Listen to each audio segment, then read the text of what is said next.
Em breve, o Brasil terá um porto com capacidade de receber navios com até 25 metros de calado, ou seja, embarcações de grande porte como Panamax, Velamax e VLCC, com até 400 mil toneladas de capacidade. Trata-se de um projeto privado bilionário, com investimento previsto de mais de 16 bilhões de reais ao longo de suas etapas. O nome dele? Porto Central, o megacomplexo portuário privado, que está sendo construído no município de Presidente Kennedy, no Espírito Santo, e que promete transformar completamente a posição do Brasil nas rotas marítimas globais. Para entender a grandiosidade disso, basta saber que os principais portos brasileiros hoje operam com profundidade média de 13 metros, o que limita a atracação a navios menores.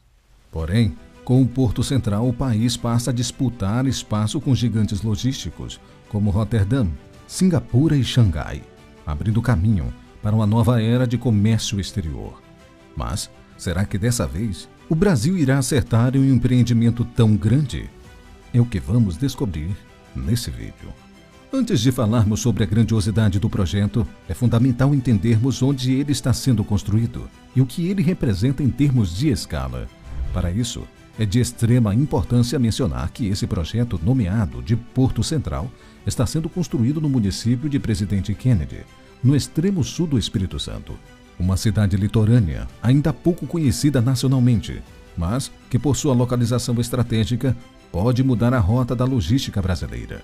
O local escolhido fica próximo às principais bacias petrolíferas do pré-sal, às margens do Atlântico Sul e a poucas horas das regiões Sudoeste e Centro-Oeste, onde estão alguns dos maiores polos consumidores e industriais do país, como Espírito Santo, Minas Gerais, Goiás, Mato Grosso, São Paulo e Rio de Janeiro, que em conjunto representam mais de 63% do produto interno bruto do Brasil e tem grande importância na produção agrícola, no minério de ferro e industrial. Essa proximidade reduz custos logísticos e atrai empresas que precisam de acesso rápido ao mar e ao mercado global.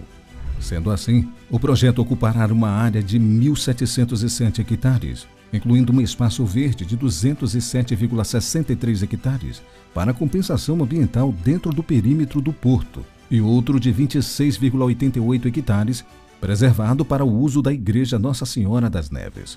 Com área total de aproximadamente 2.000 hectares, ou 20 milhões de metros quadrados, ao final de todas as etapas, isso é o equivalente a quase 2.800 campos de futebol, ou mais de 2 vezes o tamanho do bairro de Copacabana, no Rio de Janeiro.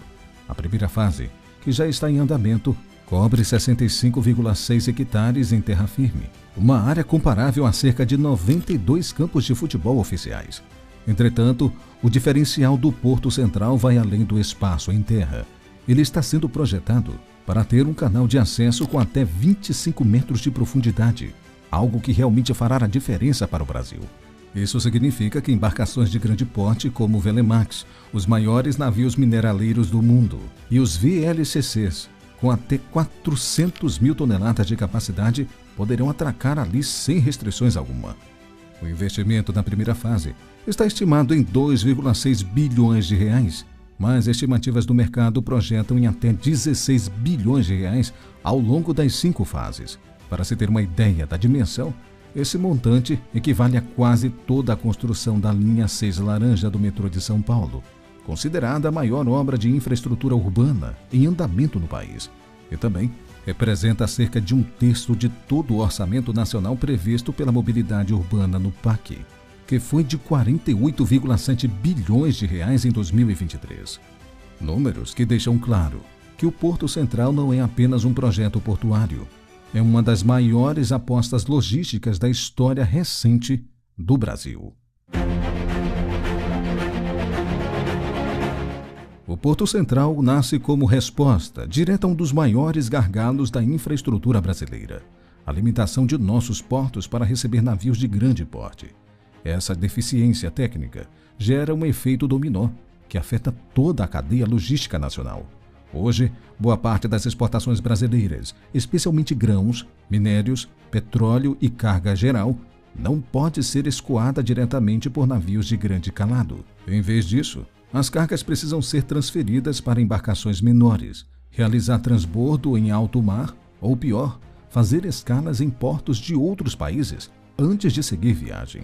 O impacto disso no dia a dia é gigantesco.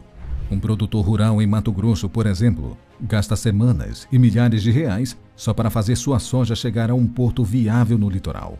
Um caminhoneiro que cruza o país com uma carga de minério enfrenta filas intermináveis e estruturas precárias até chegar ao porto. O empresário do setor de petróleo, operando a poucos quilômetros da costa do Espírito Santo, precisa enviar parte de sua produção para ser embarcada em estados distantes, encarecendo tudo, do combustível à exportação. Essa situação não apenas eleva os custos logísticos, mas também reduz a competitividade do Brasil no cenário internacional.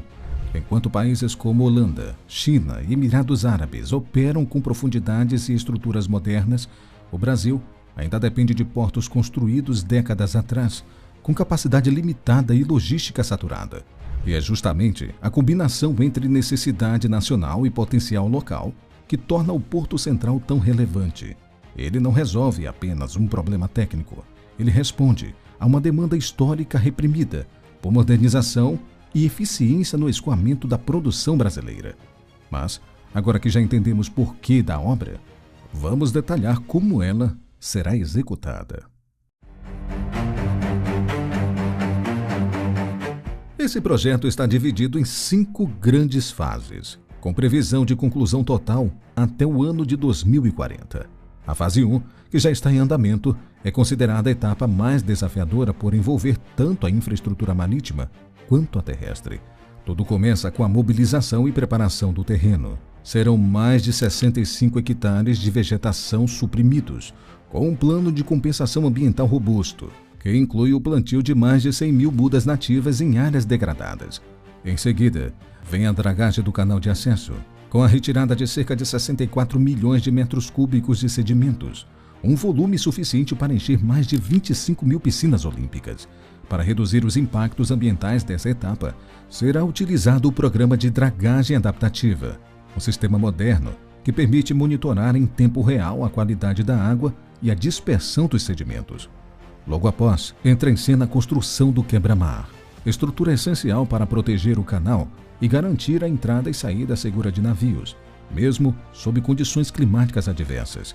Na sequência, serão erguidos os terminais portuários, especializados por tipo de carga: petróleo, grãos, contêineres, minérios e produtos industriais. Cada terminal funcionará como um porto dentro do porto, com gestão independente, mas totalmente integrado à infraestrutura comum do complexo. Paralelamente, o Porto Central está avançando em sua estrutura logística multimodal, com acessos previstos por mar, estrada, ferrovia e dutovia, algo inédito no Brasil em termos de porte e ambição. No acesso terrestre, será garantido pelas estradas estaduais ES 060, ES 162 e, fundamentalmente, ES 297, todas interligadas às rodovias federais BR 101 e BR 262, garantindo conexão com o norte e sul e leste-oeste do país. O governo do Espírito Santo já afirmou compromisso para modernizar essas vias até o início da operação plena do porto. Além disso, 2 conexões ferroviárias darão escala nacional ao projeto. A EF 118, com 572 quilômetros de extensão, ligará o Rio de Janeiro e Vitória e conectará o Porto Central aos trilhos do Vale. Já a futura EF 352, com mais de 1.300 quilômetros, levará o porto até o coração do agronegócio e da mineração brasileira, passando por Minas Gerais e chegando a Anápolis, Goiás.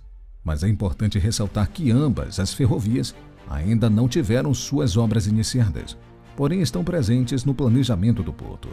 O complexo também está preparando corredores dedicados para dutos, que transportarão granéis líquidos, gás natural e utilidades industriais. O Porto Central está a apenas 10 quilômetros da rede nacional de gasodutos Gazini, que liga Rio de Janeiro ao Espírito Santo.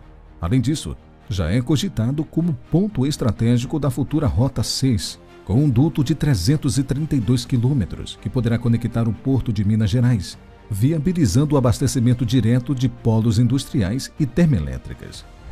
Esse modelo de integração logística é um diferencial competitivo gigantesco. Ele reduz custos operacionais, amplia o alcance da produção nacional e posiciona o Porto Central como peça-chave em uma nova malha de exportação e abastecimento no Brasil. Tudo isso com uma única plataforma portuária, moderna, flexível e sustentável. Por fim, o projeto ainda prevê a instalação de uma zona de processamento de exportação, ZPE, um espaço alfandegado com incentivos fiscais, aduaneiros e operacionais para empresas exportadoras que se instalarem na região. Tudo isso será concluído em etapas progressivas ao longo dos próximos anos. Mas o que já está em execução deixa claro: o Porto Central não é apenas uma ideia ousada, é uma realidade em construção que já começa a mudar o futuro logístico do Brasil, a partir do interior de Presidente Kennedy. Com o avanço do Porto Central, os impactos vão muito além da engenharia. Eles se refletem na vida real de pessoas, empresas e comunidades. No campo econômico, o Brasil ganha um novo ponto estratégico de escoamento, capaz de reduzir custos logísticos e atrair investimentos bilionários. Produtores de grãos, minérios, indústrias de petróleo e gás finalmente terão acesso a um porto de águas profundas, compatível com os grandes players globais. Socialmente, o porto abre caminhos antes impensáveis. Jovens da região de Presidente Kennedy, que antes deixavam suas cidades em busca de oportunidades, agora vislumbram empregos em áreas como logística, construção civil e serviços portuários. Comerciantes, prestadores de serviços e transportadoras locais já sentem os primeiros sinais de transformação. Claro, os desafios também são grandes, especialmente no campo ambiental. Mas a estruturação de mais de 40 programas de controle e monitoramento com apoio técnico e fiscalização constante mostra que há um espaço para conciliação de progresso e preservação. Na mobilidade, a adaptação já começou. Novas rotas, estudos ferroviários e a expectativa da integração com a futura EF-118 indicam que o projeto não está isolado. Ele já começa a se conectar com o restante do país. No fim das contas, o que realmente transforma um país não são apenas máquinas e concreto, mas a coragem de pensar grande, planejar com visão e executar com responsabilidade. E talvez, nesse pequeno município do Espírito Santo, esteja nascendo o primeiro passo de uma nova era para o Brasil. Obrigado por ter assistido a este vídeo até aqui. Você conhecia esse gigantesco projeto no nosso país? Deixa aqui nos comentários o que você acha dele. Será uma boa mesmo? Teremos vantagens como pessoas e indústrias? Deixa aqui nos comentários sua opinião. Ficarei feliz em ler todos eles. Eu vou ficando por aqui. Um forte abraço e até o próximo vídeo.